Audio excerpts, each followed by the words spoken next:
Most games nowadays have plenty of issues with stuttering. The state of game optimization is getting worse and worse as the years pass, and nowadays you can't really rely on a game to run smooth without using something like lossless scaling. Not even the built-in VSync or FPS locking games work either. Well, today I'm going to be showing you guys a very easy and free way to fix stuttering semi-permanently without having to plummet your graphics settings or upgrade your system. So let me show you.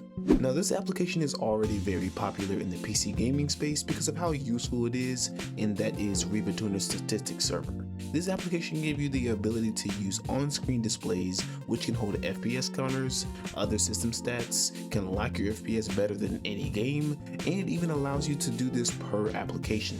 Now first, you want to go down into the description and click the link to download RTSS. After setting all of it up, you should be able to start locking your FPS. Now RTSS comes with a stock on-screen display. It won't look as good as mine or the ones you see on YouTube because we put a lot of effort into designing ours, but the stock one is just fine for showing your FPS. Simply open your game, then hold shift and click add. This will show all current processes instead of forcing you to find the exe file manually.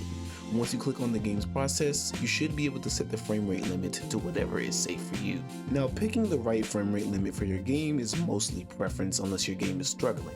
If your game is struggling to keep 60 FPS, then you will need to lock your FPS at a point that your FPS rarely meets. So if my FPS fluctuates between 50 to 60, I should lock my FPS at 50 to get a smooth experience. In a better scenario, if your game is fluctuating a lot between, let's say, 80 to 100 FPS, which is making it feel stuttery, lock your FPS to something like 70.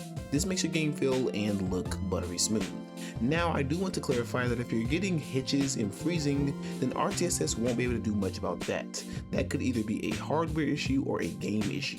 In some lucky cases, you could lock your FPS right below the minimum FPS for those freezes, but that will probably lock your FPS as something unplayable. Now, as a quick visual example of this method being used, I tested Avowed, a game not known greatly for its optimization, with RTSS, and one side is without a FPS lock and the other is with a FPS lock of 60. Now, as you can see, without a FPS lock, even when standing completely still, the frame graph clearly shows a lot of fluctuation and stuttering. Now, that doesn't mean it will be entirely visible, but it is there. Then on the lock side, it is completely flat, showing that there are no signs of fluctuation. Even during the spinning test, the locked FPS does show a little stutter, meaning we would possibly need to lock the FPS lower, but it's still a lot better than the unlocked side. So this shows that playing a game without a locked FPS is just the worst choice.